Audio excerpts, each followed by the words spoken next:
Greetings BookTube, Sean here, hope you're all well, and today, after a period of absence on my channel for a number of weeks since I put up my BookTube newbie tag video, I want to talk to you about Non-Fiction November, which is, as the name suggests, a month-long readathon that runs through November, focused on encouraging people to pick up more non-fiction reads. I guess I couldn't let this opportunity pass without putting up some kind of video in comment, because in my BookTube newbie tag video, those of you that watched it may remember that I mentioned that I felt that non-fiction reading was underrepresented on BookTube. So the fact that there's a readathon based on encouraging non-fiction reading and it lasts for an entire month is kind of like manna from heaven for me. And I wanted to not only tell you what I'm going to be reading, but also put on record my support for this initiative, because I think it's great to encourage people to pick up non-fiction, particularly if generally what they read is fiction. It's a readathon that is hosted by two wonderful ladies. You can go and check out their channels. There's Olive on the channel A Book Olive, and there is Gemma on the channel Non-Fic Books. I will link both their announcement videos and their TBR videos down in the description field below. If you're struggling for inspiration, if you don't read a lot of non-fiction books generally, I would encourage you to go and check out their TBR videos, because as well as covering off what they're going to be reading personally, they do make a number of recommendations in their videos, so it may give you a little bit of inspiration around what you want to read. Normally, in the average month, personally, I read 3 to 4 non-fiction books, which is approximately 25 to 50% of my normal reading in the average month. I always pick up one history book, because I'm part of a history book group and we choose different topics each month to read upon, so I've always got one non-fiction history book in there. So I'm going to incorporate that into my TBR anyway for November. So reading 3 to 4, I figure if it's about reading more non-fiction, I should try and aim for maybe 6 to 7 non-fiction books in November. I've got quite an ambitious TBR to go through in a moment, but I think I can down dial my fiction reading to maybe just 1 or 2 books next month. Just the ones where I've got commitments for book groups and the like. So looking forward to having a month of pretty much 80%, 85% non-fiction reading. Before I get into my TBR, there are a couple of things that I just wanted to mention. The first is a big thank you to everybody who has liked, subscribed, commented on my channel, particularly since my BookTube newbie tag video went up. We're always kind of told that the BookTube community is warm and welcoming and supportive, particularly for people who are new to the gig. And certainly if you go and check out the comments on my BookTube newbie tag video, there may not be many of them, but they are all warm and supportive and very generous. So I very much appreciate that.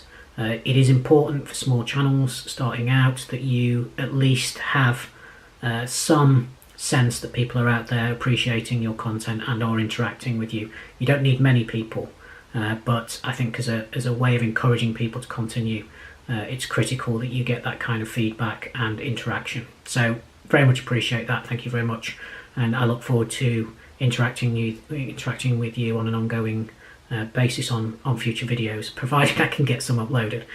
So that's the first thing. Second thing, and this is about Non-Fiction November, and it's been quite interesting actually to me to look at the TBRs coming through from channels that I'm more used to seeing as kind of wholly fiction or mostly fiction. Most of the channels I subscribe to are fiction based. They may throw in the odd non-fiction read, barring a few that are genre specific, like history books. There's a couple of channels I watch on history books. I'm mainly dealing with fiction, so it's been quite interesting to see the TBRs coming through for these channels that I'm used to seeing fiction reads on.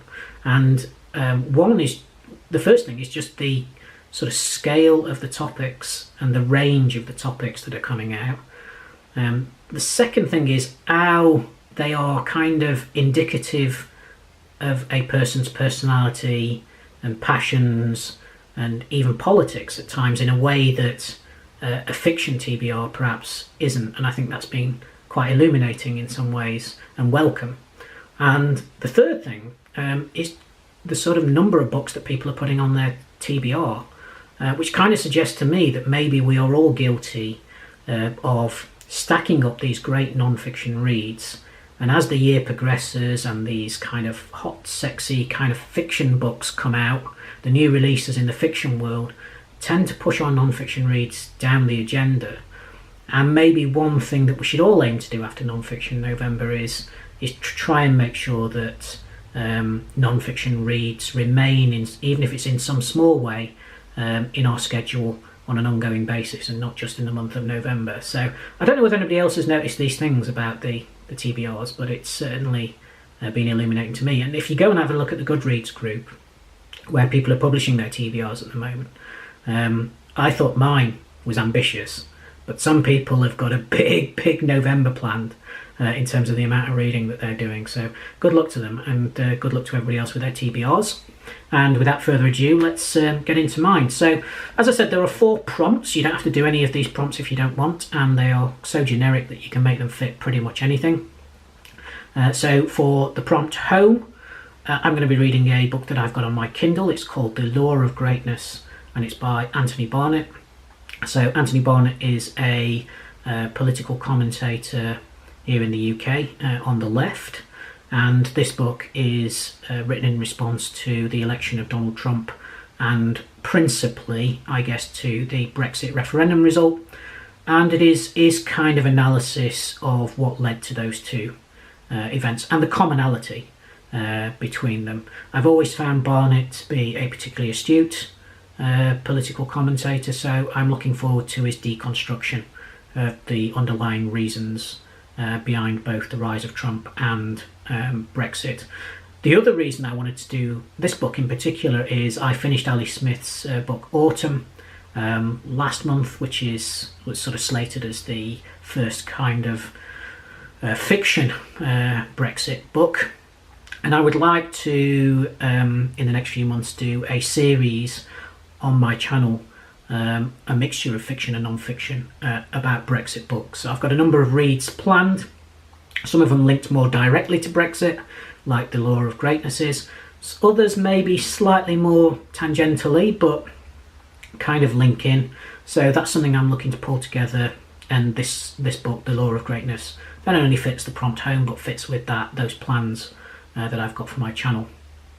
The next prompt is substance. I've seen a number of people pick up this book. I saw it on Garden Scriptorium yesterday as a pick for non-fiction November. I've also seen people review it in the last few months. It's David Grann's book, Killers of the Flower Moon. And I think this may be a fairly fast read, actually. I've heard that it reads a little bit like a kind of page-turning thriller, even though it's a non-fiction read. It is set in 1920s Oklahoma. It's about a series of murders of prominent people in the Osage Indian tribe. And sorry, I managed to set off Siri there. I don't know whether you could hear her in the background. But yeah, it's about a series of murders in the Osage Indian tribe. And it's about the sort of early development of the FBI who investigate the murders and uncover a conspiracy behind it. The reason that is linked to the substance prompt is because the Osage Indian lands sat on deep reserves of oil, hence the murder and conspiracy. So very much looking forward to picking that one up. The third prompt for the readathon is love. I mentioned in my BookTube newbie tag video that one of my passions outside of books is ornithology, bird watching. So I've got a couple of slim volumes on that topic that I'm picking up as part of Non-Fiction November. The first one is T.H. White's The Goshawk. Apologies, this is a library book, so it's a bit shiny. This is a reread for me. I read this a good few years ago now.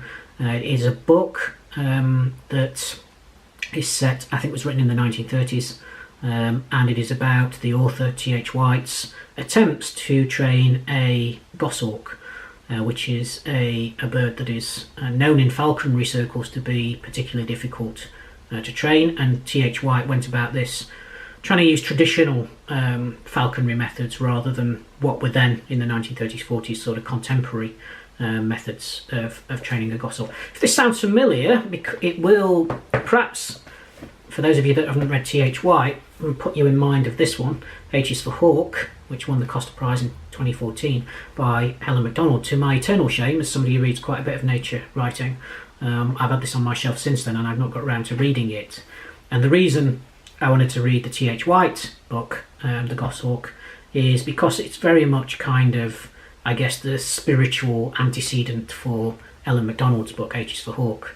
And there was a programme on the BBC last week with Ellen MacDonald, which was about her training another goshawk. It was filmed last year, and that kind of encouraged me to want to pick up H is for Hawk. And I thought, why not, if I'm picking up H is for Hawk, give T.H. White a quick read in November before I get round to that. The second book on ornithology, it's part ornithology, part travelogue, and that is this one, A Ricin for a Curlew. This is by Horatio Clare. So this is, as I said, a part travelogue, but it is about Horatio Clare's kind of travels around the Balkans, Greece, that kind of area of Europe, perhaps one of the last wilderness areas in Europe, in search of a bird called the slender-billed curlew. Unfortunately, the slender-billed curlew is one of the birds where its status is unclear. It is either already extinct or is on the verge of extinction. So we get these occasional sightings every now and then, and the book, A Ricin for a Curlew, is about, I guess, Horatio Clare travelling around to these sites where they've had the sightings to see whether you can get a glimpse of this incredibly elusive and rare bird. Unfortunately, as I say, it's almost on the brink of extinction, if not already extinct, due to habitat loss and hunting. So that might be a rather sad read in the end, so we'll see how we get on with that. In terms of scholarship, I've got 3 books now that I want to try and get to. The first is a pick for my, again, this is shiny cover, so apologies, hope you can see that. Van Diemen's Land. This is a book for my history group that I'm sort of incorporating into Non-Fiction November. And Van Diemen's Land, if I'm pronouncing that correctly, was the former name of Tasmania. And the history group topic this month is sort of the convict experience in Australia. And Tasmania took about, I think about 70% of the prison population that went across from Britain to Australia ended up in Tasmania. Now there's already been a book written, which I've not read, called The Fatal Shore, which kind of covers the sort of convict experience in Australia. And this book, Van Diemen's Land, I think is written in a sort of response to that, because this book takes a different view of the convict experience, I believe, in that The Fatal Shore sort of presents the sort of hard, grinding life, the harsh kind of environment. And Van Diemen's Land, this book is sort of saying, actually, that wasn't a uniform convict experience, particularly on Tasmania. There was kind of bountiful natural resources. There was pastures to graze sheep and cows. There was plenty of fish and animals around that could be hunted for food. So, apologies, there's a siren going on in the background there. Hopefully I don't disrupt the video too much. So that's Van Diemen's Land. It's about 300 pages, but it's quite a scholarly one, so it might be quite a slow read. But perhaps not as slow as this one, although this has got quite a lot of illustrations. So this is a book called Meetings with Remarkable Manuscripts, and it's by Christopher de Hamel. This won the Wolfson Prize for History this year, and it is a book about 12 medieval manuscripts, the stories behind them, the people in them, what the stories are that they tell, or perhaps what they don't say, attempts to censor them or change them. And it's been sort of presented to me as a kind of part history, part kind of scholarly sleuthing. So there's a bit of an investigation kind of element to it, and it's wonderfully kind of illustrated. You can see that, perhaps not the, but it's got these kind of wonderful kind of illustrations of the manuscripts itself. So although it's quite a thick book, it's actually, a lot of the pages at the back, as you find with non-fiction, is bibliography. So it's about 590 pages with quite a lot of illustrations in there. So I think this is going to be a fabulous read. I've only heard sort of good things about it, and if it's got history in there, if it's got some kind of investigations, exactly my kind of thing. So the next scholarly book, although this may be a bit more tenuous, is by Soad Mekanet, I think that's how you pronounce the name. And this is I Was Told to Come Alone, and it is So this author was the Washington Post correspondent, I think either in Frankfurt or Cologne, in Germany anyway. And this book is her story behind the lines with ISIS, and it is part memoir, sort of part journalistic investigation. It is not only reporting the facts on the ground, but it is also attempting to understand people in ISIS, why they think the way they think. Obviously this is quite topical because ISIS is losing the ground war at the moment. They've been forced out of Mosul, been forced out of Raqqa. But I think this will explain why that ideology will still persist in that area. I think the author, actually, I read this somewhere, I think was almost kind of radicalised in her youth. So I think she'll have a kind of interesting take on these individuals in ISIS. So that's kind of my TBR. Those last three there, Van Diemen's Land, the manuscripts, meetings with remarkable manuscripts, and I Was Told to Come Alone, should cover the scholarship tag. If I do manage to get through all of those and any other reads that I've got in November, this one will be my, and again, massive thick beast, and another scholarly one. So this is the Islamic Enlightenment. Again, apologies for the shiny cover. It's a library copy, and this is by Christopher de Bellaigue. It was, I think this has been shortlisted for the Bale Gifford Prize this year. So this is kind of a book that analyses how the Islamic world kind of reacted to the Enlightenment, and I think attempts to challenge the view that Islamic states have kind of universally gone backwards in the sort of 17, 18 and 1900s.